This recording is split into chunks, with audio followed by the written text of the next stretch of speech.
Hola, buenas tardes. Bienvenidos a Ámbito Cultural del Corte Inglés. Como muchos de ustedes saben, Ámbito Cultural es el área del Corte Inglés que se dedica a acercar lo mejor de la cultura a todo el mundo. Lo que quizá no sepan es que este lugar en el que nos encontramos, la Sala Ámbito Cultural de Callao, está en el mismo sitio donde se erigía el mítico Hotel Florida hasta el año 64. Entre estas paredes se alojaron personajes como Ernest Hemingway, John Dos Passos, Saint-Exupéry, Robert Capa, Charles Chaplin. En sus salones también disfrutaron de copas y cafés personajes como Neruda, como Rafael Alberti, como Federico García Lorca, como Errol Flynn. Nosotros desde hace 3 años hemos querido recuperar esta historia, desconocida por muchos, y poner en valor pues, todo el legado que hay detrás del Hotel Florida, que creemos que es mucho por la importancia de toda la gente que pasó por aquí. Y no solamente hablar del pasado, sino también intentar de alguna forma que todo lo que se hable en nuestras charlas sirva también para reflexionar sobre el presente y proyectarnos de alguna forma al futuro. Nosotros empezamos a realizar este homenaje con la revista Frontera D y de la mano de Alfonso Armada y Carlos García Santa Cecilia, a los cuales también quiero agradecer su trabajo de este año. En el primer año hicimos un poco una recopilación de quiénes fueron los personajes que pasaron por aquí. El año pasado hablamos de los fake news y la verdad que ha pasado mucho desde la última edición del Hotel Florida. El año 2020 ha sido el año que ha tenido un mayor impacto de noticias desde la Segunda Guerra Mundial, con unos cambios políticos y económicos que probablemente perduren durante mucho tiempo. Por eso, ahora que ya han pasado algunos meses del principio de la pandemia, queremos reflexionar con nuestros invitados sobre todo lo que significa lo que está pasando y lo que puede pasar en el futuro.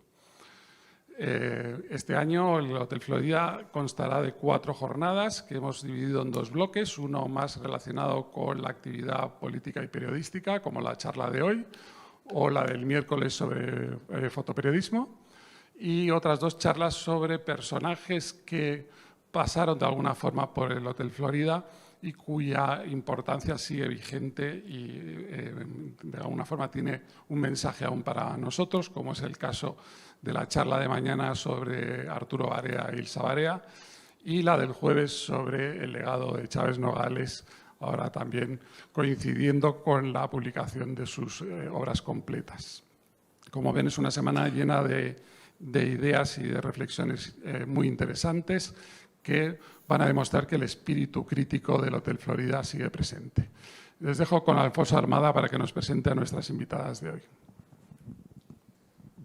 Gracias, Gervasio. Buenas tardes, bienvenidos y gracias a Soledad y a Cayetana por haber aceptado el envite de resucitar en cierta medida el Hotel Florida como un espacio de conversación, de debate y de pensamiento. Voy a dedicar esta jornada de hoy a una querida amiga, Alicia Gómez Montano, que murió exactamente hace un año y que ha sido un miembro destacado de Reporteros Sin Fronteras y a la verdad que añoramos mucho por su espíritu crítico, su permanente humor y su grandísimo periodismo. Voy a empezar presentando a Sol Gallego Díaz, a mi izquierda. Nació en Madrid en el año 1951. Fue la primera directora del país entre junio de 2018 y junio de 2020. Allí trabajó prácticamente desde su fundación.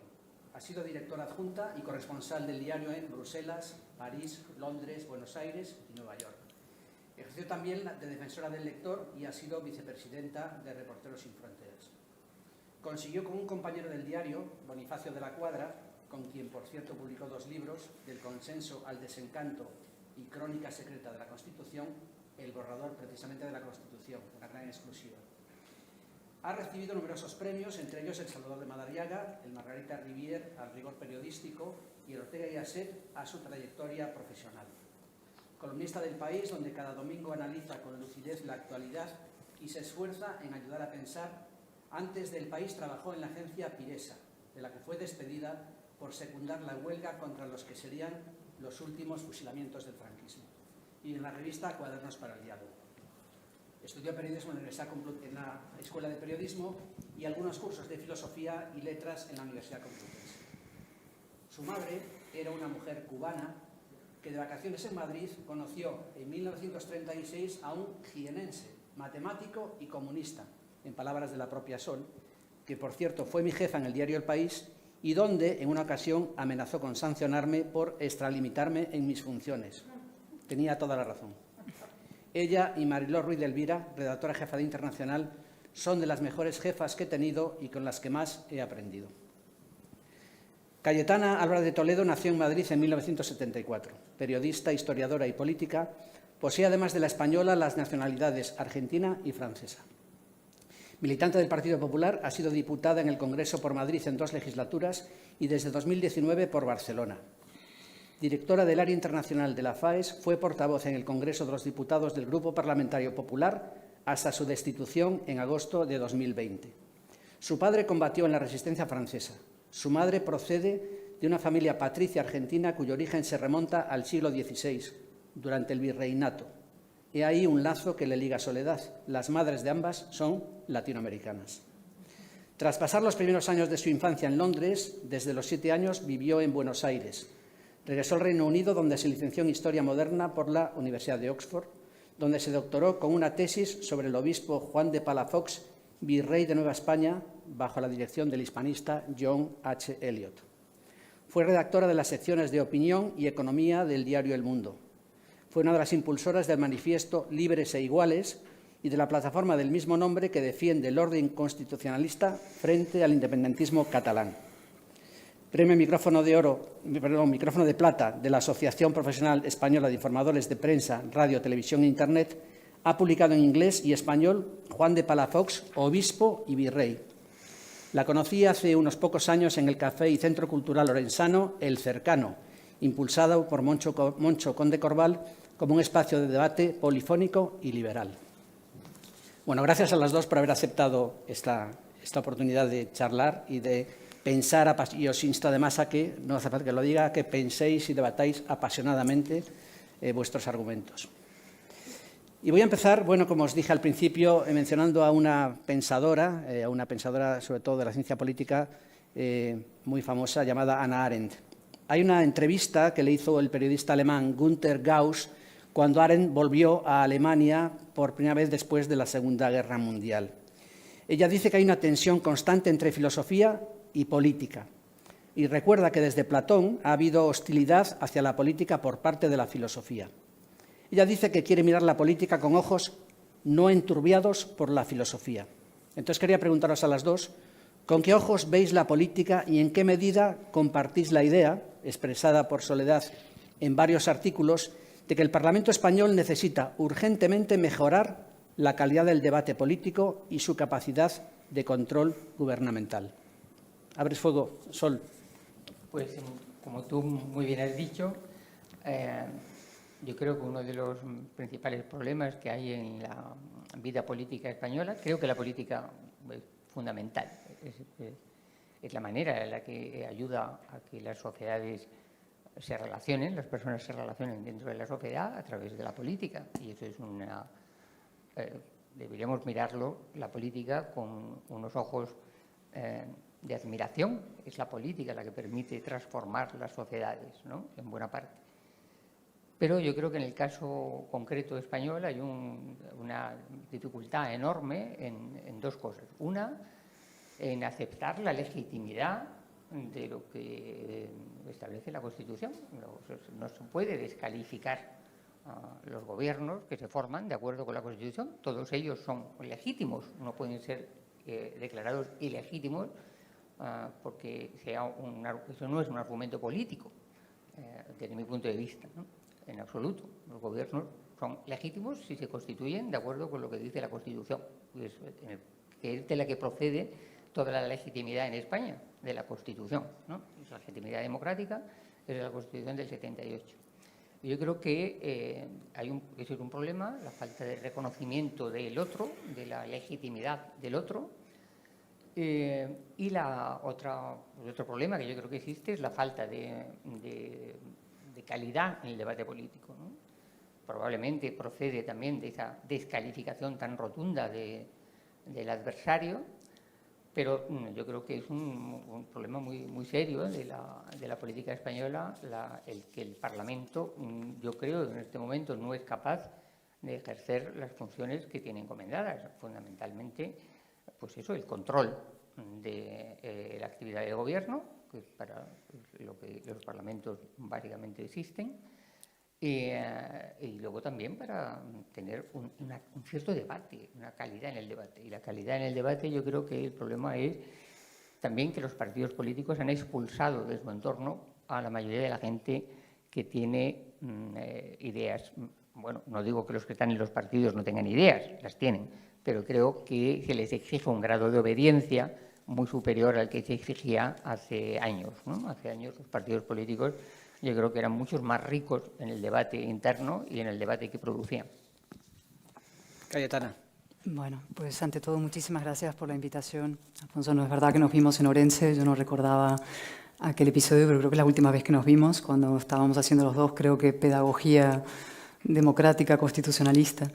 Y me alegra muchísimo ver a Sol, la última vez que la vi fue la primera vez también que conversamos en un pequeño hotel del centro de Madrid, hace exactamente, bueno, casi un año.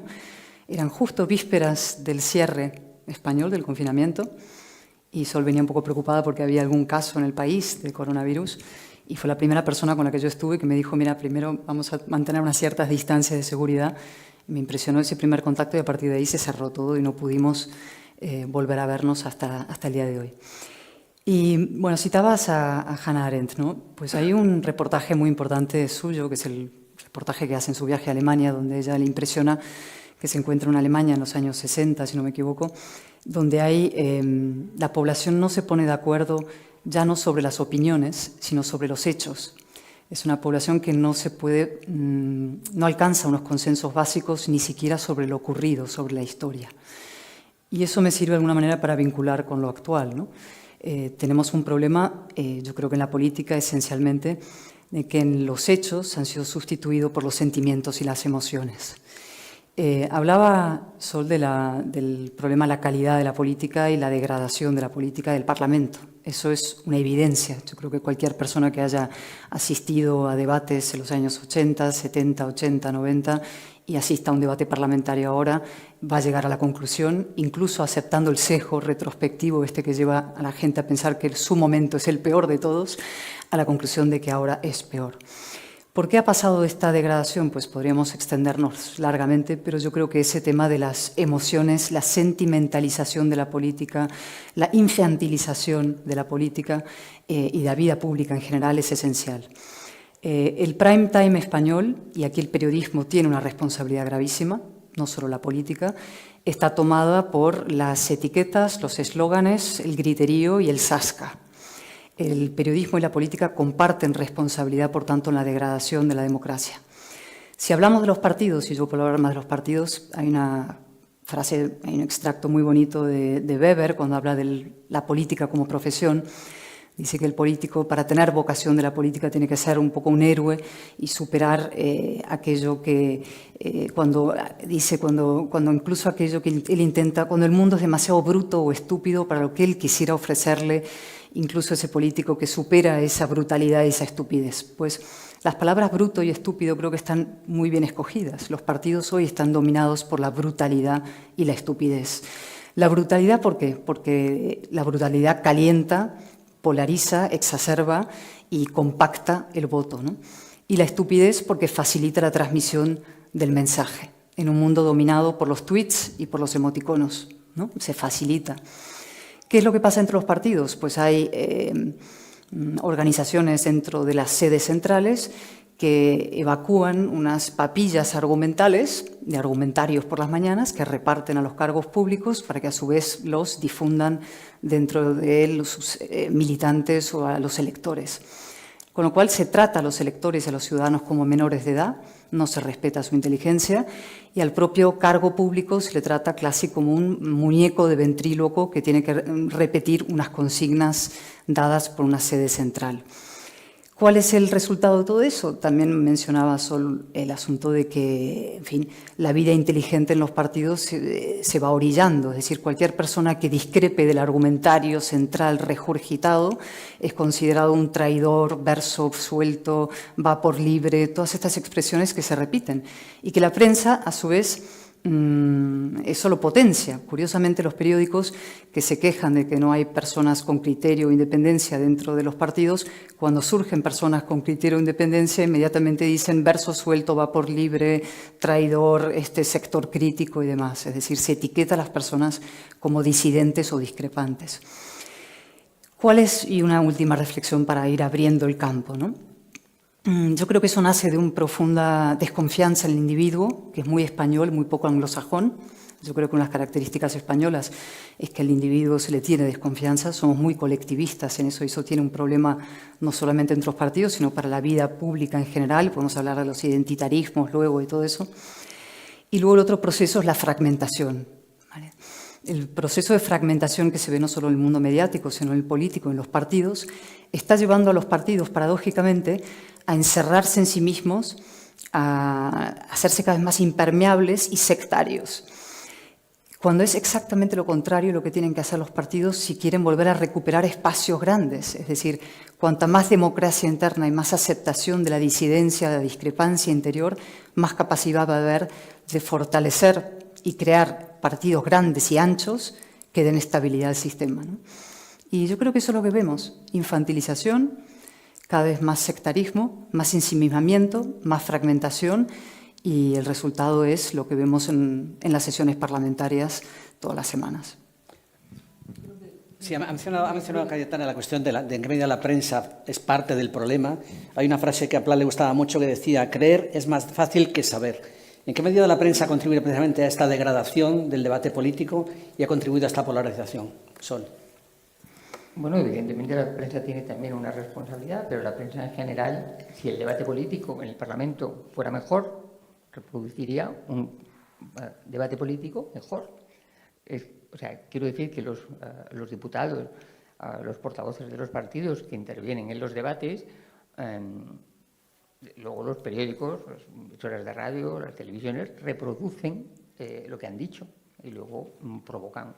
Es verdad que el fenómeno de las tertulias, que no son, que es los no expertos hablando todo el rato de todo el rato, horas y horas, sobre una misma cosa o sobre eso, pues necesariamente produce una infantilización y una especie de falta de densidad.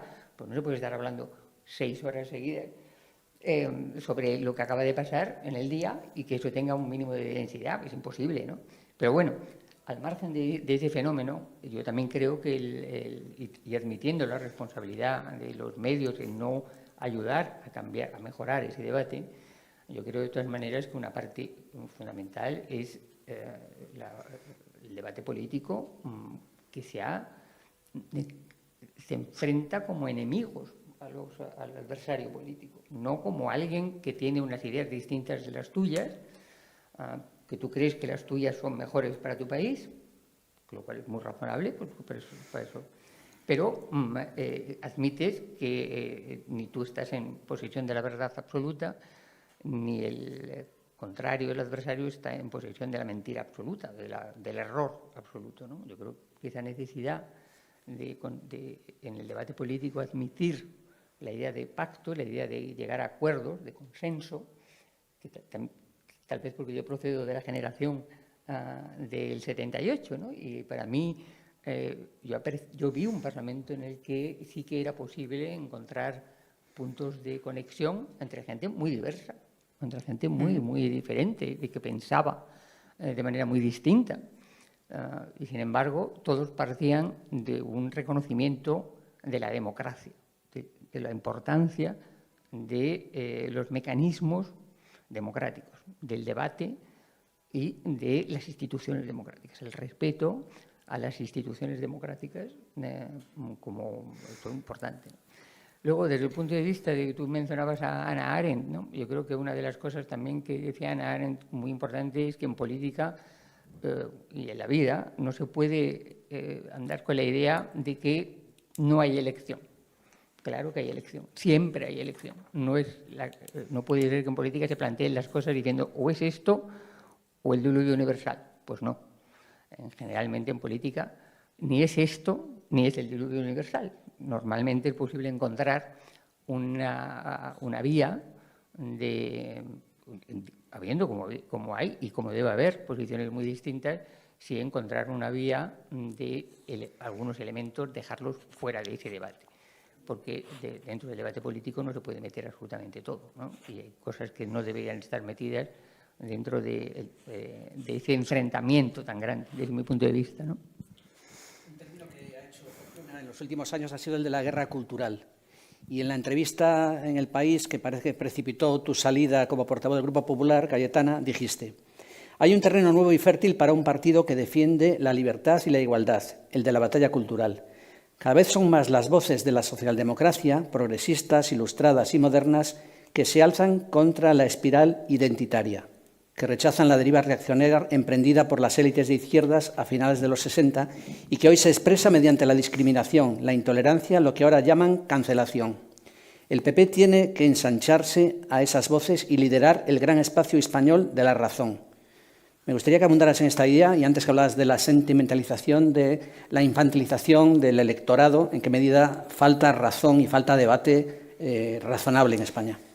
A ver, son tantas cosas, no sé por dónde empezar. A ver, sobre lo que ha dicho Sol. Yo creo que los periódicos sí tienen una grave responsabilidad, porque así como la política se ha twitterizado, los periódicos también, los periódicos de referencia, antes había entre un periódico de referencia y un periódico sensacionalista, había como una especie de aduana moral. El periódico de referencia no se dejaba contaminar por el mundo sensacionalista que existía en los tabloides, ¿no? Eso no ha pasado ahora. Ahora los periódicos de referencia sí se han contaminado por Twitter, utilizan el lenguaje, miran a Twitter para ver qué dicen los políticos en Twitter. Los políticos van a Twitter a decir y a evacuar sus opiniones a veces, o sus engaños, sus mentiras. En el caso de Trump ese es como el más célebre, ¿no? El más exagerado, si queréis. Yo creo que los periódicos tienen una muy importante responsabilidad y vamos a ver en el futuro cómo eso se puede remediar, ¿no? Segundo, sobre la verdad, ¿no? Yo soy gran defensora del pacto constitucional y, por tanto, también de los mecanismos del pacto constitucional, es decir, un acuerdo entre los distintos en defensa de la libertad y la igualdad y de un modelo democrático como el que forjamos en el 78, que yo todavía no he visto a nadie que alumbre ni sugiera uno mejor que el del 78. Si encerráramos a todos los políticos del Parlamento en una sala, les dijéramos que ustedes no salen hasta que llegan a un acuerdo distinto, una nueva Constitución, el único acuerdo posible sería el del 78. Con lo cual, es el acuerdo que hay que defender, ¿no?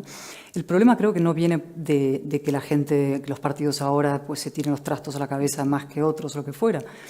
Creo, primero, en dos cosas. Uno, que efectivamente la ausencia, es decir, la sustitución de los hechos y los argumentos y las razones por las emociones y los sentimientos hace muy difícil convivir y muy difícil pactar. Porque tus sentimientos contra los míos, pues ¿cuál se impone? ¿Qué suelo hay sobre el cual operar y el cual debatir? Un sentimiento frente a otro, pues siempre cuando llegas con el nacionalismo catalán pasa siempre. Llega un momento en que te dicen, es que yo me siento así. Entonces ya no hay argumentación, no hay discusión posible frente a los sentimientos. Por eso hay que volver a los hechos para poder recuperar un suelo sobre el cual discutir, debatir y discrepar, o también acordar. Y luego un asunto y la otra reflexión. ¿Por qué está pasando lo que está pasando? No porque todos sean iguales, ¿no? Creo, realmente. Yo creo que estamos en un momento crítico en lo que nos jugamos la continuidad del sistema constitucional. La Constitución y la modernización española espectacular de estos últimos 30, 40 años, con sus defectos, es producto del reformismo, de la reforma. La reforma la hicieron comunistas, la hicieron personas que venían del franquismo, la hicieron socialistas, son más comunistas que socialistas, luego los socialistas sí. Es decir, la hizo gente muy, muy distinta, pero eran reformistas.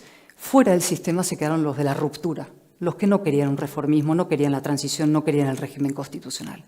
¿Dónde estamos ahora? En que las fuerzas de la ruptura, las que se quedaron fuera del sistema en el 78, se han metido ahora dentro del corazón del sistema. Y eso es Podemos, eso es Bildu. Y también es Esquerra, que ahora se apunta, o desde hace unos años, y hoy ha vuelto a decir Junqueras que nunca va a renunciar a una independencia unilateral. Por tanto, no es tanto, no es que unos cuestionan la legitimidad, no hay que cuestionar, bueno, uno ha ganado en las urnas, etcétera, se puede debatir a fondo y hay que debatir a fondo sobre el modelo democrático y español que queremos, porque no es un debate normal sobre subidas o bajadas de impuestos, sobre un sistema de bienestar más grande, más pequeño. Estamos jugándonos exactamente la continuidad, sí o no, de democracia constitucional o no, reforma o ruptura. Y junto a eso, y perdona, me estoy alargando muchísimo para contestarte lo que me has dicho precisamente sobre el tema identitario, también nos jugamos dentro de ese debate contemporáneo razón y reacción. La izquierda, desde los años 60 para aquí, ha ido emprendiendo una deriva reaccionaria. Es decir, sustituyó el tótem, el gran valor, su bandera de la igualdad por la bandera de la identidad. Y eso ha llevado a, digamos, a una perversión de la izquierda en una deriva reaccionaria de alianza con movimientos identitarios, que también ha producido un péndulo reaccionario en la derecha, donde hay una derecha identitarista, y el trumpismo es eso, es el péndulo identitario que se mueve entre distintas facciones de identitarismos. Lo que tenemos que hacer en España, y no solo en España, en Europa, en Estados Unidos tienen que hacerlo de manera urgente también, en esta nueva etapa, es reconstruir el espacio de la razón, donde hay socialdemócratas, donde hay liberales, donde hay conservadores, donde hay personas que opinan cosas muy distintas sobre muchas cosas, pero que defienden el valor supremo del individuo, de su libertad y de su igualdad ante la ley frente a cualquier deriva que antepone la identidad a esos criterios que son los que hacen posible cualquier convivencia pacífica. Sol, antes de que respondas, y te pido que tengas el micrófono, solo una pequeña apoyatura a lo que ha dicho Cayetana. Voces de izquierda y además colaboradores del País, ambos, Félix Ovejero Lucas y Aurelio Arteta, han denunciado con mucha frecuencia la falsificación que supone atribuir rasgos progresistas al nacionalismo vasco y catalán. Entonces quería saber si esta parte del debate de esta especie de lucha por la identidad que ha sustituido parte del debate político. Totalmente de acuerdo. O sea, a mí me parece, podemos estar perfectamente de acuerdo en que sentimiento contra sentimiento no resolvemos la situación política, porque tus sentimientos son tus sentimientos, los míos son los míos, y sobre eso no se organiza una sociedad, se organiza una sociedad sobre unas normas que compartimos y que hacen que tú puedas tener los sentimientos que quieras, pero luego tienes unas normas sobre las que funcionas, ¿no? Entonces, por ejemplo, en el caso del nacionalismo, que se basa mucho en la identidad y en emociones, pero eso funciona con el nacionalismo catalán y funciona con el nacionalismo español, funciona con todos los nacionalismos, ¿no? El hecho de basarse sobre sentimientos, ¿no? Y sobre construcciones, ¿no? Identidades imaginarias, ¿no? Que es muy antiguo ya todo ese debate, ¿no? O sea, yo creo que eso es muy importante, que las relaciones políticas no se construyen sobre los sentimientos, obviamente. Pero me preocupa cuando Cayetana, cuando has hablado de que del momento tan dramático que vivíamos, Crítico, sí. Eso me parece una cosa, me parece inquietante, porque Hannah Arendt decía que uno de los problemas es cuando todo se plantea en términos de necesidad. Es que es necesario, pues en términos de necesidad suelen pasar cosas muy malas, ¿no? En términos de plantear las cosas como es que hay una necesidad, eso por un lado.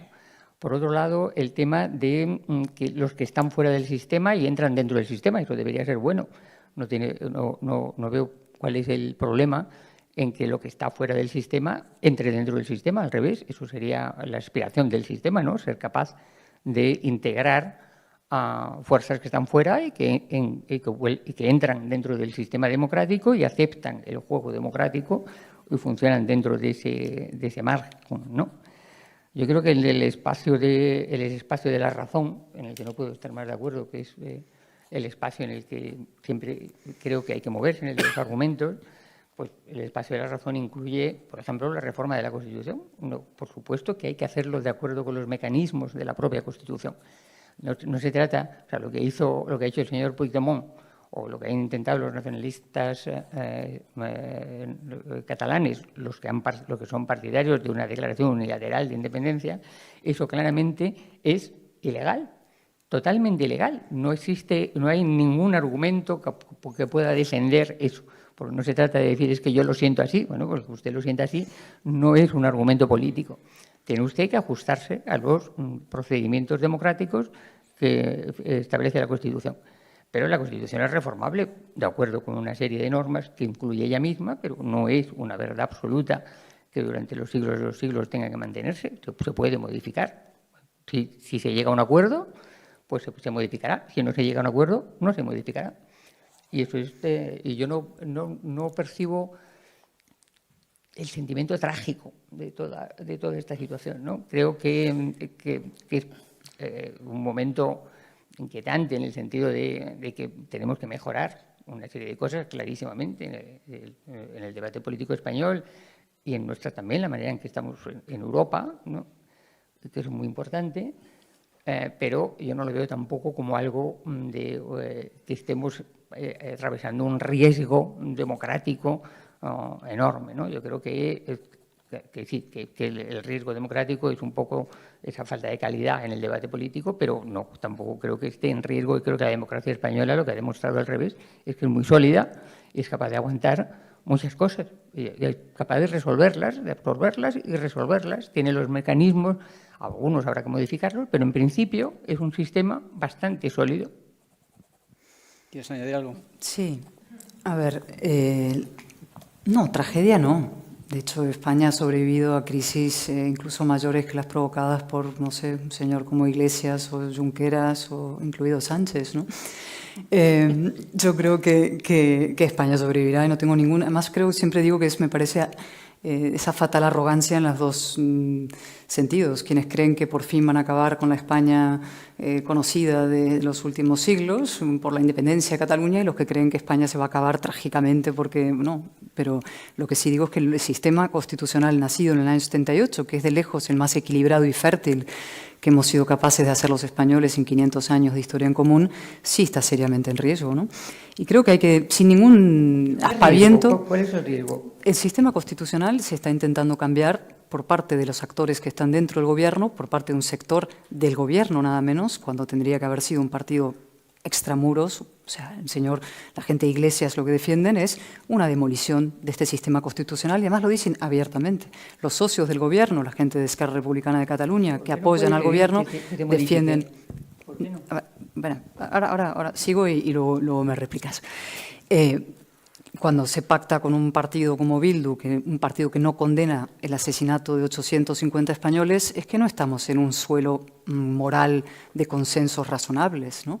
Y esto son cosas que hay que hablar con toda claridad y toda franqueza y sin histerismos, pero tampoco sin apaciguamientos, ni paños calientes, ni intentar disimular lo que está sucediendo. Es decir, Hannah Arendt diría, no, lo que es necesario, claro, la movilización cívica es necesaria, la apertura de los ojos respecto al riesgo del populismo es necesaria, la implicación de las élites periodísticas, políticas, la toma de conciencia, los acuerdos políticos dentro de las fuerzas razonables, es necesario a partir de un diagnóstico común del riesgo que supone perder algo que costó muchísimo conseguir y que es muy fácil de demoler, ¿no?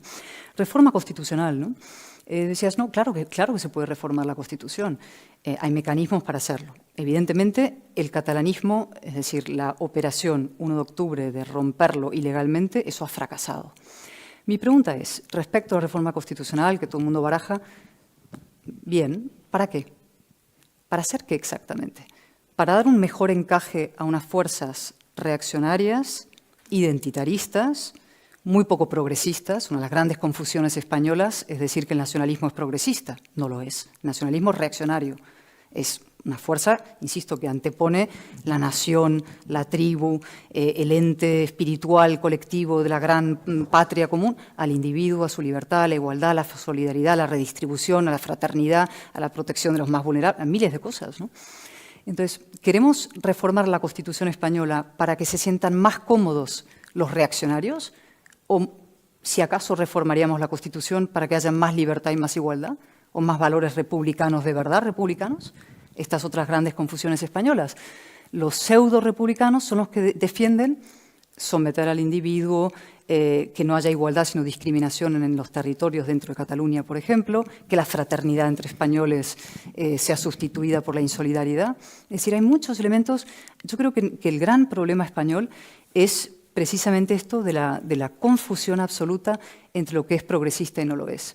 Y ahí ha citado Félix Ovejero, que ha escrito mucho sobre la deriva reaccionaria de la izquierda, es un hombre de izquierdas, el último español de izquierdas, de verdad, porque los partidos políticos que hay en la Cámara, en el Congreso, yo lo dije un día en un debate con Carmen Calvo, mirando, digo, aquí partidos de izquierdas que defiendan los valores de verdad de la izquierda, no hay ni uno en España. Son variaciones del nacionalismo, son partidos identitaristas. Y un último apunte. En toda esta cuestión, yo creo que hay dos salidas, ¿no? Por verar a futuro, ¿no? Yo he propuesto las dos y no me ha ido muy bien en mis propuestas, pero bueno, seguiremos insistiendo. Uno hubiera sido un gobierno de concentración constitucionalista, es decir, Ciudadanos, Partido Popular, Partido Socialista, que se pusieran de acuerdo, es decir, este país hay que frenar sus derivas identitaristas, reaccionarias, tiene que hacer profundas reformas económicas, sociales, estructurales, institucionales, las tenemos que hacer juntos porque somos la gran mayoría racional de este país. Bien, el señor Sánchez nunca ha querido eso. Y los liderazgos son muy importantes, las decisiones de las personas en política. Es una de mis lecciones de mi maestro Eliot, ¿no? La importancia de las personas. El señor Sánchez ha querido hacer una alianza con fuerzas reaccionarias, identitaristas de distinta especie, gente de Bildu, que es lo peor que hay, los de Esquerra, que siguen RQR con lo suyo, la gente de Podemos, que les hace la vida imposible cotidianamente, pero les da un margen de poder. Eso es una elección política. Fracasada la operación gobierno-concentración constitucionalista, ¿qué nos queda? Y yo creo que una movilización y reagrupación de personas racionales, que defendemos el individuo por encima de la tribu, que defendemos cosas muy básicas en las que nos podemos poner de acuerdo. Personas que somos muy distintas, insisto, gente ideológicamente en los antiguos ejes estarían de un lado y de otro, derecha e izquierda. En los ejes actuales, que son de un lado los iliberales, los identitaristas, los reaccionarios, los populistas, los nacionalistas, y del otro lado quienes defendemos una visión moderna de la comunidad política, ahí es donde nos tenemos que poner de acuerdo. Y esa es la operación, creo, razonable. Y mientras el PSOE siga instalado, el Partido Socialista instalado en su deriva reaccionaria, en los pactos con toda esta gente, para perpetuarse un tiempo más en el poder, vamos a tener un gravísimo problema institucional y democrático. Sol, antes de pasar a otro tema. Sí, no, yo creo que estoy muy de acuerdo en que nos podemos poner de acuerdo en muchas cosas, ¿no? Que podemos, o sea, que es fácil ponerse de acuerdo en cosas que compartimos. Muchas personas que pensamos que la democracia la democracia liberal es el mejor sistema político que hemos sido capaces de organizar en la humanidad, ¿no? Pero cuando tú dices, y por eso mismo cuando tú dices reformar la Constitución, ¿para qué? Y dices o esto, y digo, reformar la Constitución para lo que lleguemos a un acuerdo. Para lo que lleguemos a un acuerdo. ¿Pero por qué? Es decir, no, es que, pero bueno, o sea, la única manera de reformar la Constitución es llegando a un acuerdo.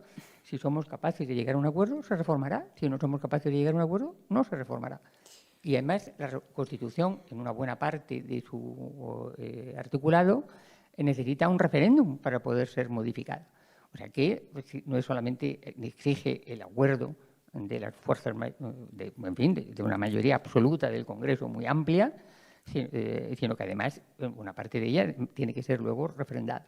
O sea que yo creo que los mecanismos que establece la Constitución son muy serios, son muy sólidos, son unos mecanismos perfectamente solventes para la reforma de la Constitución. ¿Para qué reformar la Constitución? Para lo que acordemos tú, yo y la mayoría de los españoles. ¿Por qué vamos a plantear de entrada decir, no, es que, pero bueno, veamos qué es lo que necesitamos reformar, y nos ponemos de acuerdo y se reforma, y si no, no, es una cosa, ¿no? Y luego cuando tú dices, no, es que o sea, todas las fuerzas que están en el Parlamento son legítimas. A mí me puede resultar verdaderamente muy desagradable Bildu y la gente de Bildu. Me lo resulta, o sea, no lo puedo evitar. A mí me dicen, oye, vete a comer Con él, pues no me voy a comer con él. ¿Por qué? Porque no me apetece. Pero son miembros del Parlamento que tienen derecho a hablar y han sido elegidos por el Parlamento. Yo no puedo descalificarlos, sin más. Bueno, como no puedo descalificar a los de Vox, pues tampoco me apetece mucho irme a comer con algunos dirigentes de Vox, pero también son perfectamente legítimos en su presencia en el Parlamento. Les han votado, son representantes de una parte de los españoles que han decidido que estén allí. Lo que podrá ser ilegítimo es lo que acuerden, lo que hagan. Eso sí. O sea, si los diputados de Bildu hacen cosas ilegales, pues habrá que exigir que se le aplique la ley. Si los diputados de Vox hacen cosas ilegales, habrá que pedir que se les aplique la ley, porque hacen cosas ilegales. Pero, mientras tanto, pues me gusten o no me gusten, están en el Parlamento y son representantes del sistema democrático. No puedo decir, y además es que me parece razonable. ¿Me parece razonable que Vox esté en el Parlamento? Sí, me parece razonable. No veo por qué va a estar fuera. Yo creo que es mejor que esté dentro del Parlamento y podemos escucharle. Otra cosa es que dice, oye, ¿llegar a acuerdos con ellos? Pues no, evidentemente, llegar a acuerdos con ellos pues dependerá sobre las cosas en las que se llegue al acuerdo. Si se llega a acuerdos con Vox sobre cosas que para mí son muy terribles, pues no estaré de acuerdo. Si se llega a acuerdo con Vox sobre cosas que me parecen razonables, pues no voy a descalificar a Vox y tampoco a Bildu en ese sentido, ¿no? Vale, brevemente, Cayetana. A ver, sí, no, me gustaría decir un par de cosas. La primera, digamos, la más grave o seria, ¿no? Vamos a ver, no se puede comparar a Vox con un partido que no condena el asesinato político y que es heredero de una banda terrorista. O sea, tú puedes tener gravísimas discrepancias con Vox, las tendrás tú, yo tengo algunas, como es sabido y notorio, pero es una comparación que no se puede sostener desde ningún punto de vista. Es decir, Bildu es un partido, insisto, que a estas alturas es incapaz de decir que estuvo mal pegarle un tiro en la nuca a una persona. A 850 y no sé cuántos exiliados y heridos. Y eso es una barbaridad. De hecho, voy a decir algo más. Bildu es legal en España porque no se cumple la ley. Bildu es un partido legal porque no se cumple la ley de partidos. Basta coger los informes de la Asociación de Víctimas del Terrorismo con todos los supuestos que contempla la ley de partidos para la ilegalización de un partido, ver lo que ha hecho Bildu estos últimos años y ver que no se cumple la ley. Ha habido un consenso político y mediático y general de que convenía que fueran legales para que puedan ejercer la política. Con lo cual, eso lo primero. Sobre la Constitución, que se puede reformar, que está bien reformar, que vamos a... A ver, la reforma no es un bien en sí misma. Es decir, hay un punto infantil, me parece, cuando se dice, pues hay que reformar, porque vamos a resolver los problemas. La Constitución es el problema y la reforma es la solución. No es cierto. Yo creo que hay que ser muy serios y muy adultos en esto.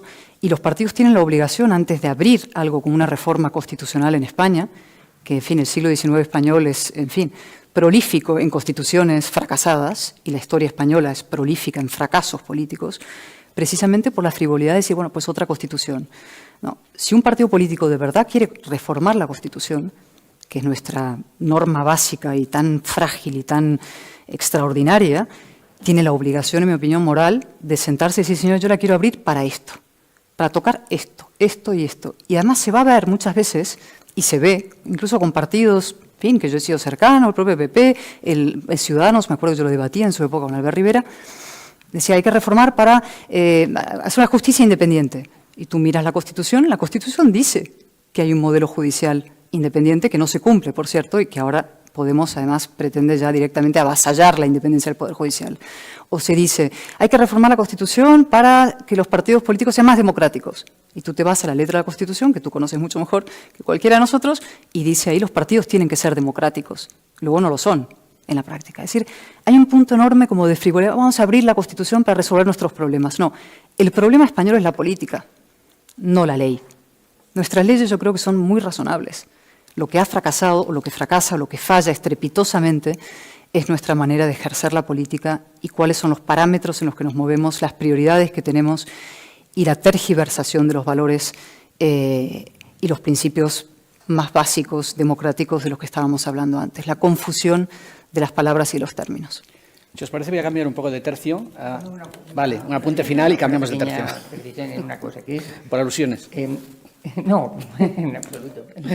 Pero Claro, yo comparto plenamente una cosa que has dicho. La reforma no es un bien por sí mismo. Claro que no. Porque va a ser la reforma un bien por sí mismo. No, en absoluto. Las reformas se proceden o no proceden según lo que se acuerde, ¿no? Pero yo creo que eso es justamente lo que establece la propia Constitución, que se puede reformar si existe una necesidad de reformarla en determinadas cosas.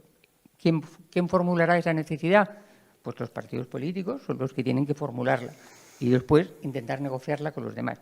Estoy también muy de acuerdo en una cosa que dices, cuando se habla dice, ¿te quieres reformar la Constitución? Oiga, no, dígame usted qué es lo que quiere reformar. Me parece muy bien, estoy totalmente de acuerdo contigo. No se trata de decir, oiga, es que quiero reformar la Constitución. Bueno, eso es decir que la reforma es buena porque sí. No, explíqueme usted en qué quiere usted reformar la Constitución y a partir de ahí podemos empezar a hablar. Puede ser, también yo estoy de acuerdo, no estoy de acuerdo, pues otros grupos políticos, en fin, eso ya es un proceso muy largo, larguísimo además, según la propia Constitución, es un proceso bastante complicado y largo pero a mí me parece que reformar por reformar, claro que no, reformar sí se cree, y sobre todo habrá que explicarlo muy bien qué es lo que se quiere reformar y por qué, eso para empezar. Luego, el tema de las relaciones en el Parlamento, yo creo que, yo no tengo ninguna duda que lo que ETA hacía eran asesinatos políticos, por supuesto.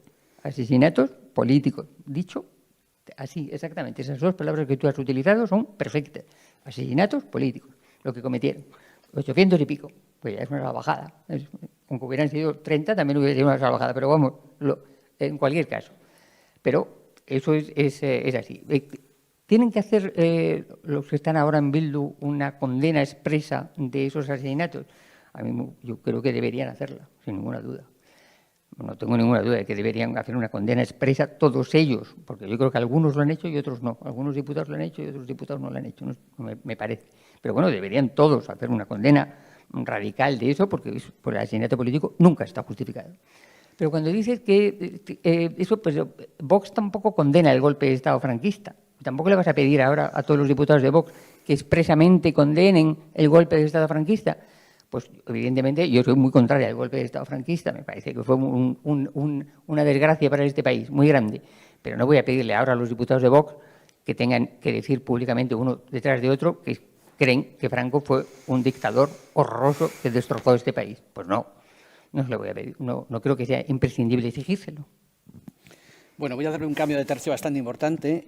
Voy a citar unos versos del Purgatorio, de la Divina Comedia, que dice: resonaba una dulce melodía por el aire esplendente y con ardor. Le reprochaba yo su audacia a Eva, pues donde obedecían tierra y cielo, una hembra solo y nada más creada, no soportó vivir con traba alguna. ¿Cuántas trabas habéis soportado como mujeres? ¿Cuándo tomasteis conciencia de esas trabas y os librasteis de ellas? ¿Y cuántas quedan todavía que han de ser desarmadas? Bueno, pues es el famoso tema del feminismo, ¿no? El famoso tema, sí. Bueno, pues sí, yo creo que históricamente las mujeres se han encontrado en una situación de inferioridad, un reconocimiento de sus derechos, aún hoy. Hay muchos países donde no se reconoce la igualdad de derechos civiles y políticos a las mujeres. Luego, esto es un problema que existe específico para las mujeres, sí. Igual que no se reconocen los derechos, y ha sido muy importante el movimiento que ha permitido que los derechos de las mujeres se plasmen en las leyes. Lo primero es plasmarlo en las leyes, luego conseguir que además en la práctica los usos y costumbres desarrollen esas leyes, pero lo primero es de plasmarlo en las leyes. Yo creo que eso ha sido un avance importantísimo en la historia de la humanidad. Creo que el feminismo es un movimiento que ha hecho mejorar la vida de los seres humanos en conjunto, las mujeres específicamente, pero en cuanto a eso, y dado que son tantas, pues ha mejorado la manera de vivir de una parte muy importante de la humanidad, y yo creo que sigue habiendo todavía no solamente países en los que esos derechos no se respetan, sino incluso en los países donde las leyes sí reconocen esos derechos, en la práctica se producen unas desigualdades de facto que convendría ir solucionando. Cayetana. A ver, empezabas preguntando por nuestra propia experiencia, ¿no? Con las trabas. Yo no he tenido... Y la experiencia es distinta porque Ninguna. yo soy mucho mayor que tú. Son experiencias distintas y cada generación ha tenido las suyas. Yo debo decir que mi generación de personas, mujeres nacidas en los últimos 46 años, pero que en los últimos 20 años en Europa occidental y democrática tenemos una suerte extraordinaria. Tanto es así que incluso si me dirías, yo podría haber sentido a veces como al meterme en una cuota, por ejemplo en las listas electorales, una cierta incomodidad porque no sabes como mujer si te están eligiendo por mujer o por tu cerebro o por tu sexo, ¿no? Lo cual es otra de las consecuencias de la tercera ola esta de feminismo que estamos viendo. Yo creo que hubo un feminismo, desde luego el primero, el segunda ola justificado que buscaba la igualdad entre los hombres y mujeres y que este feminismo de tercera ola ya no busca la igualdad, sino una confrontación entre sexos. Y que hace un flaquísimo favor a las mujeres, a los que nos presenta como víctimas de nacimiento, y a los hombres, a los que presenta como agresores de nacimiento, y que no nos ayuda en ese sentido ni a ser fuertes, ni a encarar desde todo el potencial que tenemos los enormes retos que tenemos hombres y mujeres contemporáneamente, ¿no? Y con un añadido, ¿no? Yo siempre digo que es una combinación este nuevo feminismo de mojigatería y es mojigato y matonesco a la vez, ¿no? Matonesco porque nos coloca con el dedito levantado en un colectivo blindado, es decir, si tú eres mujer tienes que pensar de esta manera, sentir de esta manera y por supuesto probablemente también votar de esta manera. Y luego hablan en nuestro nombre, ¿no? Yo siempre digo, a mí no me gusta que un hombre hable en mi nombre, no voy a aceptar que una mujer hable en mi nombre, sea todo lo militante, beligerante y activista que esa mujer sea, ¿no? Las mujeres somos individuos también, no nos definimos solamente por nuestro sexo, sino por nuestras sensibilidad, percepciones, opiniones políticas o no políticas, de toda índole, ¿no? No es el hecho diferenciador de un ser humano, en este caso del hecho de ser mujer.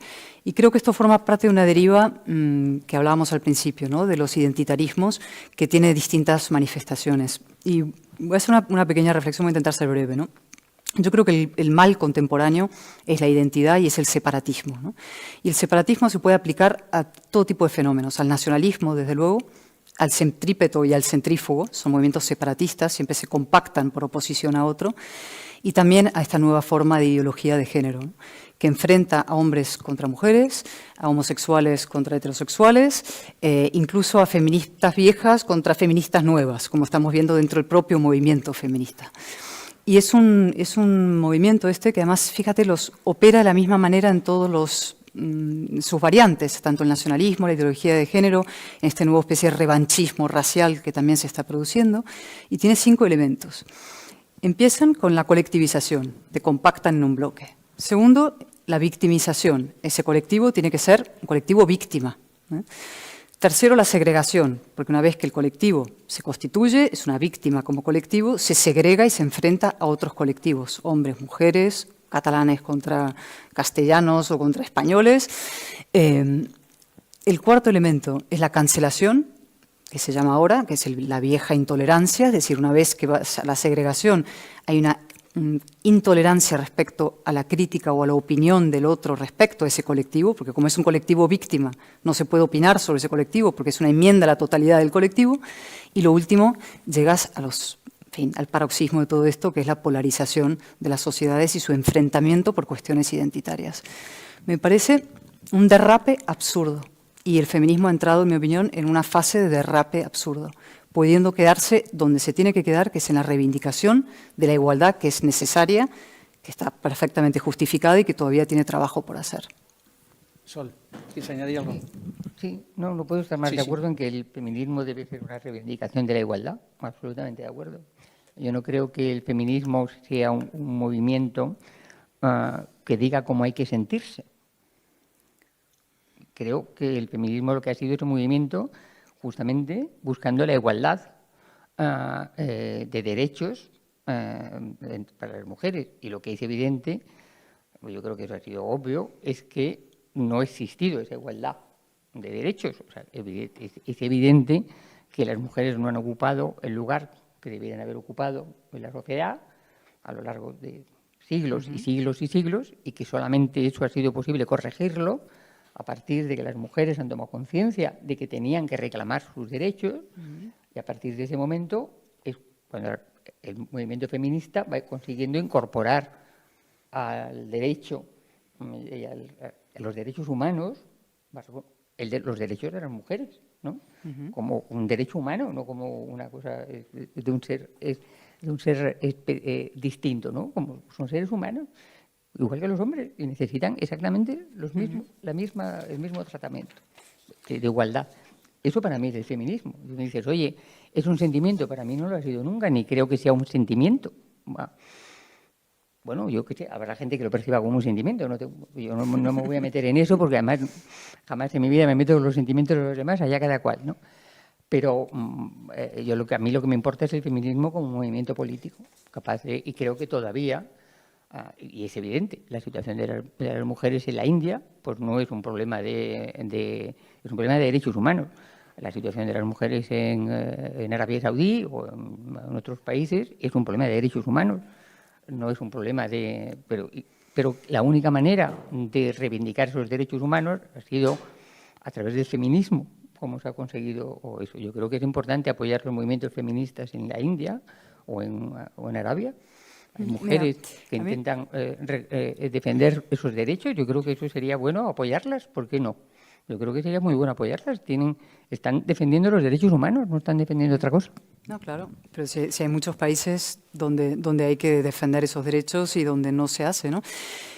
Pero precisamente lo más llamativo del feminismo de tercera ola es que en esos países no opera o no levanta la bandera del atropello a los derechos de las mujeres en Irán o efectivamente en Arabia Saudí, etcétera, ¿no? Lo que hace es en el seno de las sociedades occidentales acusar al heteropatriarcado capitalista occidental fascista de estar oprimiendo a las mujeres en España, en el Reino Unido o en Estados Unidos, ¿no?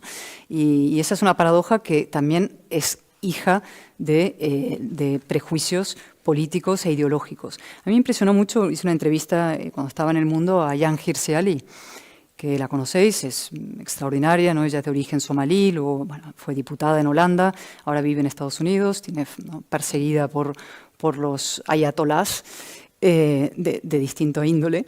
Y ella me contó, ¿no? Ella lucha por los derechos de las mujeres en el mundo musulmán, y me dijo, no, me entrevistaba con grandes reporteros y periodistas, mujeres, en el New York Times, en los grandes periódicos americanos.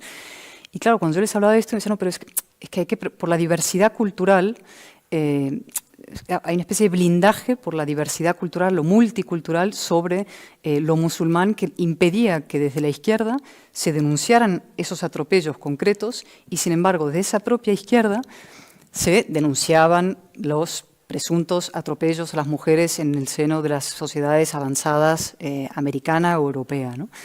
Y eso es lo que yo denuncio, ¿no? Esa doble moral absurda, ¿no? Que nos hace a las mujeres que vivimos en la España contemporánea, que deberíamos estar enseñándole, yo tengo 2 hijas, a nuestras hijas a ser fuertes, a ser valientes, a valerse por sí mismas, a defender la igualdad, a convertirlas en ñoñas víctimas que siempre están buscando un culpable ajeno, en este caso un hombre, de sus problemas, ¿no? Hay un hombre opresor que está siempre al acecho, que es el que va a impedir que tú prosperes. Hay un hombre opresor que va a querer un empresario, fíjate la paradoja, va a querer, no te quiere contratar, pero a su vez te va a pagar menos si te contrata, lo cual es absurdo, porque si un hombre opresor quisiera hacer eso, lo que haría es contratar muchas mujeres porque les va a pagar peor, ¿no?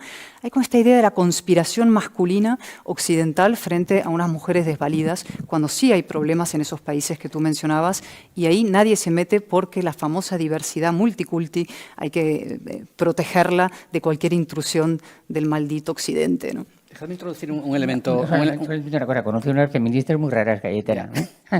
Bueno, me gustaría introducir un elemento nuevo en esto. Acerca de la emancipación femenina, Hannah Arendt, en la entrevista citada al inicio, dice que hay cosas que una mujer no puede hacer. Y hay algo en lo que ella se reconoce que no se siente cómoda, en dar órdenes. A raíz de la pandemia, se ha elogiado desde algunos sectores la forma en que algunas dirigentes políticas han gestionado esta situación, como la primera ministra neozelandesa, Jacinda Ardern. En Nueva Zelanda ha habido 25 muertos. La primera ministra de Taiwán, Tsai Ing-wen. En Taiwán ha habido 7 muertos. O la primera ministra islandesa, Katrín Jakobsdóttir. En Islandia ha habido 29 muertos. Se suele incluir en este elenco a la canciller alemana Angela Merkel, aunque sus datos no son tan favorables, ni mucho menos. ¿Alguna consideración sobre la forma de ejercer el poder de estas mujeres y el caso español? Pensé que ibas a decir lo que opina el país sobre Díaz Ayuso, pero no creo que sea el caso. A ver, vamos a ver. No, es que yo no atribuyo caracteres políticos o atributos o defectos políticos en función del sexo. Es que me parece una locura esta deriva. Esas cosas me parece absolutamente. Entonces las mujeres tienen grandes virtudes políticas que les permiten mandar, pero Churchill era un hombre pero mandaba fatal, ¿no? ¿Y qué haces con Angela Merkel cuando no te entran los datos de Angela Merkel? O los de Ayuso, entonces Ayuso es de derechas, entonces tampoco entraría dentro de la categoría. O sea, en Taiwán han gestionado, porque en fin, hay unos criterios que se han aplicado racionales y científicos, operativos o logísticos, que son infinitamente mejores a los que evidentemente, en los que hemos fracasado las sociedades occidentales, que hemos improvisado básicamente todas las distintas respuestas posibles habidas y por haber, ¿no? Yo no creo que haya atributos ni defectos, como lo digo, ni defectos, pero tampoco virtudes asociadas a lo femenino ni a lo masculino. Yo estoy completamente de acuerdo con Cayetana en una cosa. Sí, yo no creo que los casos que tú has puesto, Nueva Zelanda, Taiwán, Islandia, yo creo que más que el hecho de estar gobernados por mujeres es el hecho de que son islas. Que probablemente el hecho de que son islas ha permitido controlar bastante mejor la pandemia. Islas relativamente poco habitadas, ¿no? Claro. O sea que yo creo que eso es más también un tipo de cultura determinado, ¿no? Pero sí, yo creo que hay mujeres que ejercen el poder de una forma y mujeres que ejercen el poder de otra. No creo que exista una manera femenina de ejercer el poder, no. De hecho, mira, hay una reflexión, que esto siempre suscita grandes controversias y reacciones. Hay los estudios hechos por Susan Pinker, la hermana de Steven Pinker, y que habla del síndrome de la vicepresidenta. Dice, ha estudiado, ¿no?, las mujeres, y que en general las mujeres nos tendemos a quedar en el puesto número 2, no en el 1, en las empresas, etc. Entonces ella lo ha analizado y dice, no, evidentemente no es por falta de capacidad, tampoco por la discriminación presunta del hombre sobre la mujer que impide que esa mujer llegue al número 1, sino que ella dice, en esos estudios, que muchas mujeres escogen, y eso se ve en Holanda, por ejemplo, que es un país muy igualitario, escogen voluntariamente en un momento determinado no asumir el número 1. ¿Por qué lo hacen? ¿Por qué lo hacemos? Eso es una reflexión muy interesante. Muchas de ellas en Holanda, por ejemplo, en puestos de trabajo, tú analizas el tipo de puestos de trabajo que escogen las mujeres. Un país muy igualitario, no puedes decir, bueno, es España, es Holanda. Que muchas mujeres escogen eso, por ejemplo, quieren dedicar más tiempo a sus hijos, más que los hombres. Las mujeres eligen antes dedicar más tiempo a sus hijos que los hombres. Eso es una imposición patriarcal.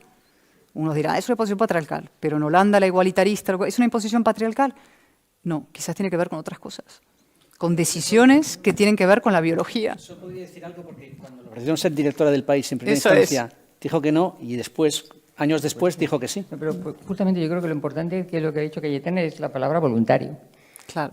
Pues ahí es donde coincidimos. ¿Por qué lo hacemos? O sea, si es voluntario, no hay absolutamente nada que oponer. O sea, por supuesto que si hay mujeres... Yo en un momento dado decidí que no quería ser directora del país porque pensaba que ese trabajo lo podía hacer perfectamente el que podía ser director del periódico y que yo me sentía muy a gusto en el trabajo que estaba haciendo, no quería cambiar. O sea, me parece que eso es voluntario. Ahora, lo que no creo es que el hecho de que, por ejemplo, en el Consejo de Administración de las empresas españolas haya una desproporción tan evidente de hombres y mujeres sea consecuencia de que voluntariamente las mujeres no han querido participar en los consejos de administración de las empresas españolas, en una proporción tan extraordinaria como la que existe, una desproporción, perdón, tan extraordinaria como la que existe. No creo que sea, sinceramente, consecuencia de un acto voluntario. Si lo fuera, no tendría nada que objetar, porque me parece, pero no creo, sinceramente, que haya sido consecuencia del hecho voluntario de mujeres que no hayan querido ser miembros del Consejo de Administración. No, habrá casos, pero no como en términos generales. ¿Pero a qué lo atribuimos entonces? ¿A que ha habido hombres empresarios que prefieren no tener una mujer en su consejo? ¿Por qué?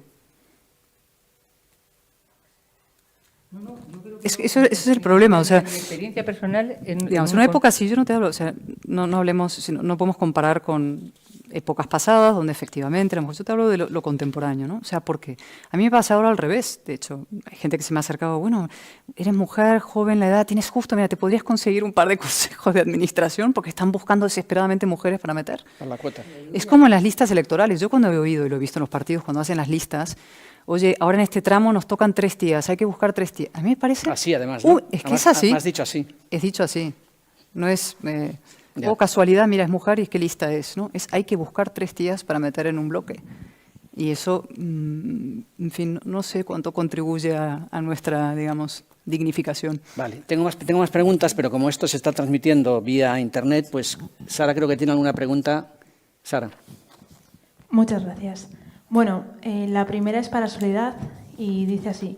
¿Considera mejor un gobierno de coalición PP, Ciudadanos, PSOE en lugar del gobierno actual con Unidas Podemos? ¿Un gobierno de coalición? Entre Ciudadanos, el Partido Popular y el PSOE, que el gobierno actual. Yo no soy quien para decir cómo se deben formar los gobiernos. A mí, sinceramente, yo voto cuando me toca votar y ya está. O sea, no soy quien para decir, oye, el gobierno debería ser de esta manera. Yo lo que creo es que los gobiernos que se forman de coalición, sea la coalición que sea, debe ser coherente, debe funcionar como un gobierno único, debe funcionar con un programa que se haya negociado previamente y que después se desarrolla. Creo que deben ser leales entre los miembros del gobierno, de coalición, y creo que deben actuar de una manera determinada. Creo que hay ejemplos en el mundo, muchísimos, de gobiernos de coalición. Que necesariamente sea uno u otro, no soy yo quien lo tiene que decir, lo dirán los diputados que formen las coaliciones, no, sinceramente. Joan pregunta a Cayetana qué piensa sobre la inviolabilidad del rey. Esto es muy interesante. El tema de la monarquía es muy interesante. Para empezar, unas consideraciones previas. Yo creo que es un falso debate el de la monarquía-república ahora. Yo creo que los que agitan el debate de monarquía-república no buscan la sustitución de la monarquía por una república, sino la sustitución de nuestro sistema constitucional y democrático del 78 por una especie de implosión rara de, repúblicas confederales semiautoritarias dominadas por Pablo Iglesias e Irene Montero y sus amigos y cohortes. Con lo cual es un falso debate, ¿no? Como decía antes, yo creo que pocas personas, de hecho, encarnan mejor los valores republicanos que Felipe VI. Libertad, igualdad y fraternidad es lo que defendió en Cataluña con el discurso del 3 de octubre frente a los reaccionarios y los antirrepublicanos, que se hacen llamar así, pero que no lo son, y por tanto la figura que lo mejor lo encarna. Tercera consideración sobre esto. En la monarquía es un anacronismo, lógicamente. Es uno de los 2 anacronismos que tiene la Constitución. El nacionalismo, con sus derechos históricos, y la monarquía. La enorme diferencia entre los dos es que la monarquía ha trabajado para la paz civil y para la igualdad y la libertad y la fraternidad y todo esto. Y el nacionalismo ha trabajado para lo contrario, para la segregación, para levantar aduanas, para levantar fronteras, para la discriminación, etc., ¿no? Con lo cual, si algún día fuéramos a tocar la Constitución para encajar mejor a los nacionalistas o para reformar, pues entonces tendríamos que tener muy en cuenta estos asuntos.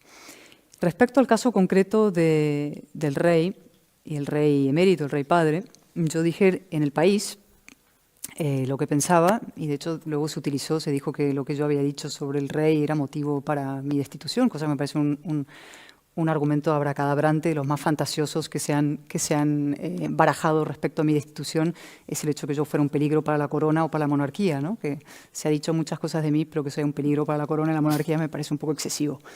Pero hay un debate en torno a, bueno, qué se hace con la monarquía a partir de los hechos, ¿no? Que todavía investigaciones sobre el rey Juan Carlos, ¿no? Y me pregunta la inviolabilidad. Yo creo que es un asunto que se puede estudiar, si se puede quitar la inviolabilidad. No me parece uno de los asuntos que haya que, anatemas, ¿no?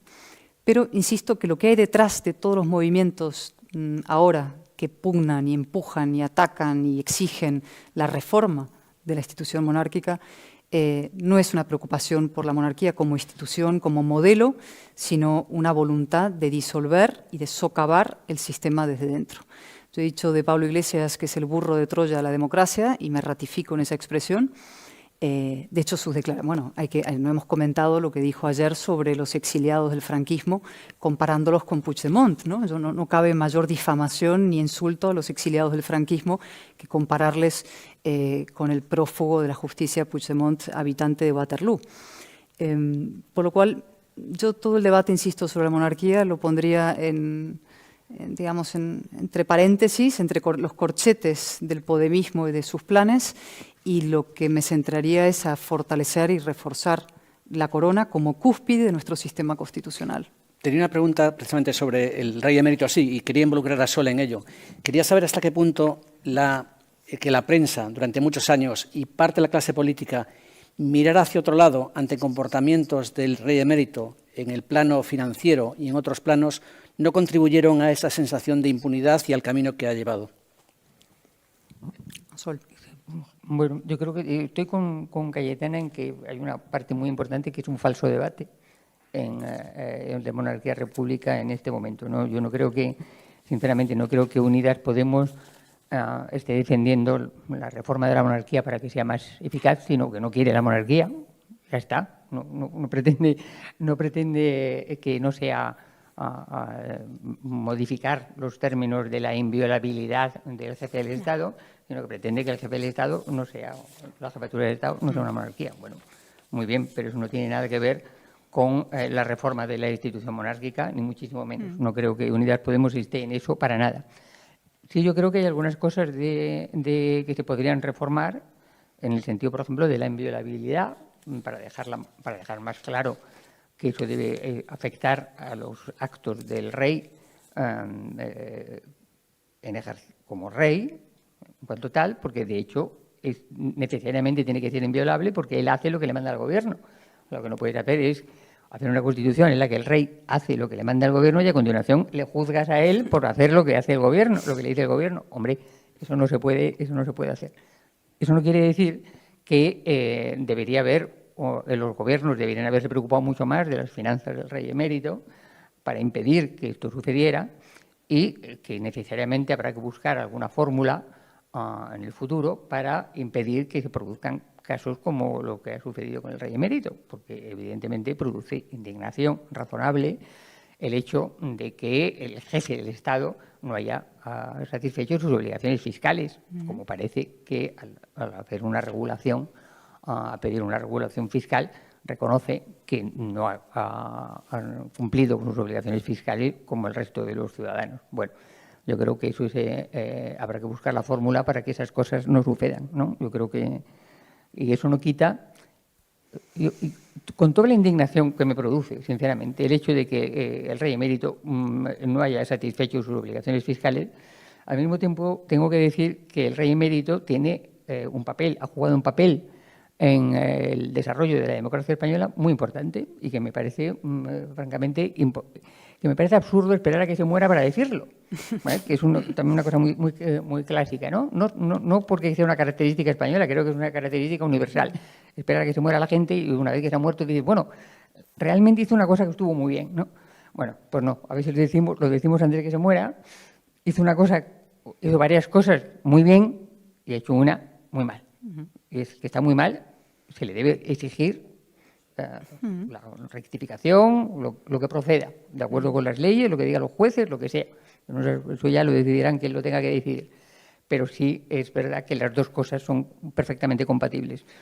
Ha sido un rey que ha hecho un ejercicio escrupulosamente neutral de la jefatura del Estado durante muchísimos años y en un momento muy difícil.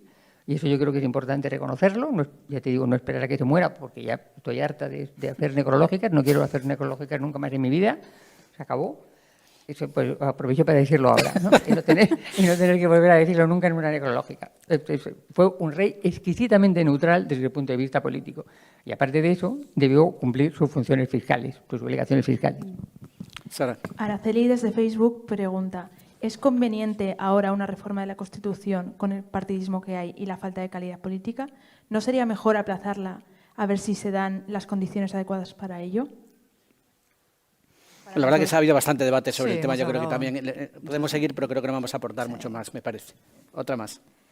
Pregunta Miriam que si creen que se debería enseñar la Constitución en los colegios o si saben si se está enseñando. Se enseña, ¿no? Si se enseña la Constitución en los colegios, si se está enseñando o si no se enseña, si se debería enseñar. A ver, es el famoso tema en general, ¿no? De educación cívica y de educación en general. A mí me impresionó, la Constitución se enseña en los colegios, ¿no? Lo que se enseña muy poco en los colegios es la historia más reciente y, por volver a un tema que hemos tratado, pero es un caso muy concreto y muy evidente, que es la historia de ETA. A mí me impresiona. O sea, le ha pasado a mucha gente, pero a mí me pasó también dando una charla con alumnos de 19 años, el primer año de carrera en Madrid, una conferencia y me un poco la historia de España, los últimos 40 años, y empecé a hablar y de pronto hice una referencia a Miguel Ángel Blanco y vi que estaban en blanco, literalmente todos los chicos, y pregunté, ¿sabéis quién es Miguel Ángel Blanco? Silencio sepulcral. Digo, ¿alguno de vosotros sabe quién es Miguel Ángel Blanco? Y uno tímidamente al fondo levantó la mano, ¿no? Es decir, no saben quién es Miguel Ángel Blanco. Entonces ahí hay un déficit de conocimiento cívico, democrático y sobre la historia no solo de la Constitución, pero del constitucionalismo y de la lucha por el constitucionalismo inmenso. Es un socavón dentro de nuestra educación, ¿no? Entonces, claro, se insiste mucho ahora. La ley de memoria democrática es el nuevo juguete, perdón por la expresión, de Carmen Calvo, que yo me he leído el borrador, me parece un disparate. Con lo que quiere. Bueno, entonces vamos a enfatizar lo ocurrido hace 80 años. A mí me encanta soy historiadora, que se aprenda la historia de manera de verdad, la historia de los hechos con sus luces y sus sombras y sus matices en los colegios, ¿no? Lo que pasó hace 80 años en España. Pero hay que también saber lo que pasó hace 10, hace 15, hace 20. Ahora hay documentales. El nuevo es el Desafío, que está muy bien. Es un documental en Amazon Prime que cuenta un poco la historia a través de la lucha de la Guardia Civil contra ETA. Hay varias iniciativas, ¿no? Pero eso es esencial que lo conozcan las generaciones y no lo conocen. Y es impresionante que no se conozca. Sí, yo creo que tiene razón Cayetana en que es importante que se conozca la historia reciente. Debería los chavales españoles, o sea, por lo que se ve, por lo que dicen algunas encuestas, no es ya que no sepan de ETA, es que no saben quién fue Franco. Ni saben que aquí existió una dictadura. Me parece asombroso que pueda salir de pasar. ¿Cuántos años pasan en la escuela? Desde los 6 a los 16, ¿no? O sea, 10 años. 10 años en la escuela y sales de la escuela sin saber eso, pues me parece que deberían salir de la escuela sabiendo que ha existido ETA, que ETA ha sido responsable del asesinato político masivo en este país y que eso es absolutamente intolerable y que ha existido una dictadura que no tiene nada que ver con ETA, que es otra cosa completamente distinta, pero que fue también responsable de muchísimo sufrimiento y muchísimo dolor en este país. Dos preguntas más. Esta es para Soledad. Dice, como directora de un periódico, ¿qué opina sobre el ataque del vicepresidente Iglesias a los medios de comunicación críticos con el poder? Como exdirectora del País, ¿qué te parecen los ataques del vicepresidente Iglesias a los medios, algunos periodistas y algunos medios críticos con el poder? Es muy libre de opinar lo que quiera, siempre y cuando no haga lo que quiera. Quiero decir que me parece que él tiene su opinión sobre que los medios de comunicación le persiguen o que le hacen pues evidentemente hay medios de comunicación, unos más, otros menos, unos más críticos, otros directamente le atacan, otros le critican, otros, bueno, eso le pasa casi a los políticos, es una parte importante de los políticos, y la manera de solucionar eso no es lo que a veces se da a entender el señor Iglesias, en el sentido de que, bueno, que lo mejor es nacionalizar la prensa, ¿no? Que los medios de comunicación dependan del gobierno, pues no. Lo peor que le puede pasar a los medios de comunicación es que dependan del gobierno. Eso lo peor de todo. Es muchísimo mejor que dependan de diferentes empresas. Unas serán más de un punto de vista ideológico, otras tendrán de otro, lo que sea. Pero desde luego depender de un gobierno es lo peor que le puede pasar a los medios de comunicación de un país. Eso lo tengo clarísimo. Una pregunta más. Bueno, otra de las preguntas, esta es para Cayetana, y pregunta ¿qué entiende por nacionalismo español y en qué diferencia unos y otros nacionalismos? Todos los nacionalismos son iguales, son muy parecidos. O sea, tienen evidentemente el objeto de culto es distinto, uno puede ser la nación española, otro es en fin, la nación catalana, pero sus mecanismos tienden a ser similares y sus maneras de operar también, ¿no? Y son rechazables todos los nacionalismos. A mí me preguntaban desde tiempo inmemorial, yo escribía artículos en El Mundo cuando hablaba de Vox y me preguntaban, ¿Vox qué es? Es un partido nacionalista español, por eso a mí no me gusta Vox, por nacionalista. Y esa es mi principal discrepancia, tengo otras, pero esa es una. Es decir, son partidos o movimientos que anteponen la esencia, digamos, la nación esencialista frente a la nación cívica, la nación de ciudadanos, donde juntos los distintos, donde esa empecinada voluntad de vivir juntos los distintos, que un día con Libres Iguales definimos a España así, una empecinada voluntad de vivir juntos los distintos. Eso es una maravilla, eso es una nación cívica, es una nación no etnicista, no esencialista y que no antepone la España, la esencia, la tribu, lo que fuera, a los derechos cívicos y ciudadanos. Lo que pasa es que en España el nacionalismo sobre todo, o sea, tuvimos un nacionalismo, claro, el franquismo fue nacionalista.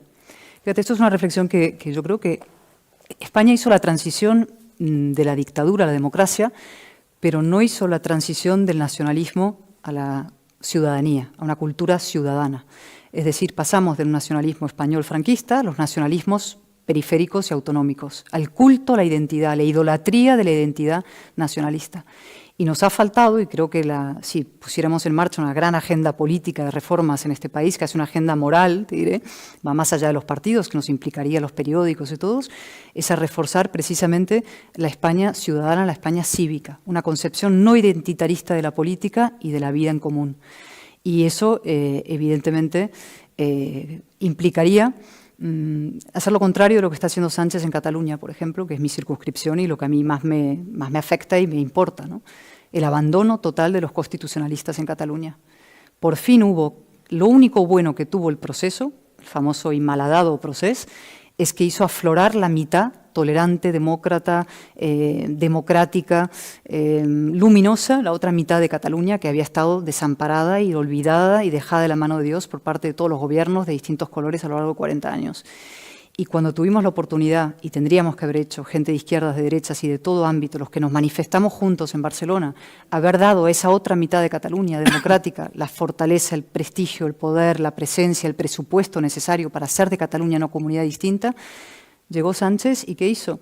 Volver a empujar a esa mitad dentro del armario y dar la razón y la legitimación a la mitad nacionalista. Es decir, volvemos al péndulo identitario, ¿no? Hubo nacionalismo en el franquismo y ahora el nacionalismo, me dicen Vox Partido Nacionalista, reactivo a los nacionalismos que hay en esas comunidades. La gran amenaza en el nuestro son los nacionalismos centrífugos. En la entrevista con Ana Arendt, que ha servido un poco de guía, en cierta medida, a esta conversación, ella dice como un acontecimiento político en su vida que fue su despertar político, que fue el 23 de febrero de 1933, el asalto al Reichstag. Quería saber si en vuestras biografías un acontecimiento político que marcó vuestro despertar, vuestra pasión por la política. En el mío sí, claramente. Es decir, yo acababa de doctorarme, bueno, todavía no me doctoraba, estaba haciendo mi tesis doctoral, yo estudié en Inglaterra y me vine así a hacer una tesis doctoral sobre historia española y yo llegué aquí en julio del 97 a ser parte de investigación de mi tesis doctoral y yo venía con una idea de España muy anglosajona y por tanto peyorativa, ¿no? Fascinada por el lado exótico, folclórico español, pero que no me tomaba en serio la democracia española como un ejemplo de civilidad y de tantas cosas, y me encontré en una nación conmocionada por el asesinato precisamente de Miguel Ángel Blanco. Y ese fue un primer shock y despertar. Y a partir de eso, y vi no solamente que había una nación conmocionada por el asesinato de este joven concejal, sino lo que me parecía absolutamente insólito e inaceptable era legitimación que ese movimiento reaccionario recibía por parte del Partido Nacionalista Vasco en ese caso y por parte de gente dentro de las instituciones. Y eso despertó en mí, digamos, una conciencia política y semía la causa de las víctimas, de las concretas y, si quieres, de la abstracta siendo la España constitucional. ¿Para ti, Sol? Claro, el asesinato de Miguel Ángel Blanco fue tan horrible, tan espantoso para todos, que eso es imborrable en la memoria de todos los que teníamos uso de conciencia en aquel momento, será imborrable para siempre. Lo que sucedió y la historia de ese chico tan joven, asesinado de una manera tan, bueno, como todos los asesinatos, pero de una manera tan espantosa, o sea, anunciándolo, poniéndolo. Bueno, fue un verdadero horror ese asesinato, pero yo creo que los socialistas vascos habían reaccionado contra eso hace ya tiempo, habían reaccionado, hubo asesinatos, asesinaron a diputados socialistas vascos, o sea que los socialistas vascos también sufrieron el embate del asesinato político, ¿no? Pero en cuanto a ¿cuándo despertó mi conciencia política? Pues yo creo que en mi caso pues lo aprendes en casa, ¿no? En mi casa se hablaba de política. Somos 5 hermanos. Yo era la pequeña, pues mis hermanos no te quiero contar, ¿no? Todo el mundo hablaba de política todo el rato, ¿no? En la época de la dictadura, pues además de hablar, pues intentabas hacer algo, ¿no? Con lo cual, pues sí, eso por un lado, la pasión por la política desde niña, si quieres. Ahora, la pasión por el debate parlamentario, esa yo no la conocía. Y la aprendí y me deslumbró en el debate de la Constitución del 78. Me pareció, era un debate tan magnífico, algunas intervenciones eran tan buenas. La gente que intervenía tenía ideas tan distintas, eran capaces de exponerlas con tal brillantez, discutían con tal pasión y al mismo tiempo con tanta civilización, eran tan cívicos que ese debate parlamentario despertó verdaderamente en mí la pasión por el debate parlamentario, que es así que no lo había aprendido en ningún lado ni la había visto, y fue quedar deslumbrada por lo que es un parlamento que debate. Y yo creo que eso es lo aprendí en el 78 y todavía sigo siendo una enorme admiradora del debate parlamentario. Quería terminar con una pequeña reflexión y una última pregunta para cada una. Como sabéis, esta tercera edición del Hotel Florida se cerrará el próximo jueves con un debate en torno a Manuel Chaves Nogales, de quien se acaban de editar sus obras completas. Por fin. Cuando preparábamos esta cita, hablando con Sol, me dijo: no es fácil ser Chaves Nogales. Ya lo creo que no. Pero sería una cosa que en España tantos que celebran al autor de A Sangre y Fuego se aplicaran el cuento e intentaran imitar su ecuanimidad y su buena prosa, elevar el nivel del lenguaje. Hace unos días nos llegó a Frontera D un mensaje de una pareja de buenos editores que admiramos. Dijeron que les parecía un error esta primera conversación entre Soledad Gallego Díaz y Cayetana Álvarez de Toledo. Les parecía que era un intento lamentable de blanquear la figura de Cayetana. Parece que desde la izquierda intolerante no se permite que se argumente con inteligencia y con puntos de vista razonables y apasionados. Espero que el morbo les haya llevado a escuchar las palabras que aquí se han dicho esta tarde, se hayan cuestionado algunos de sus prejuicios y a partir de ahora se muestren más dispuestos a seguir el máximo consejo de Simone Weil: prestar atención, ponerse en el lugar del otro. Y me gustaría acabar con una pregunta para cada una. ¿Quién es Cayetana Álvarez de Toledo? Una mujer libre. ¿Quién es Soledad Gallego Díaz? Alguien que no necesita, ella no, es además lo que ha dicho, y además alguien que no necesita que la blanquee nadie. Sería bueno. Bueno, muchas gracias. El próximo martes, mañana, vamos a hablar de un autor fantástico en la historia de España, que escribió un libro fantástico. Está Carlos García Santa Cecilia, mi compañero en estas jornadas, hablando precisamente de Barea, de Arturo Barea, el autor de uno de los mejores libros de la Guerra Civil. Bueno, damos gracias al ámbito cultural del Corte Inglés por estas jornadas, que están teniendo esta circunstancia de ser transmitidas urbi et orbi a través de las redes y a través de Internet. Gracias por haber estado aquí, ha sido un placer escucharos y espero que nos sigamos viendo y podamos abrazarnos y no sometidos a esta especie de cautela de las mascarillas y la distancia. Gracias. Muchísimas gracias, de verdad.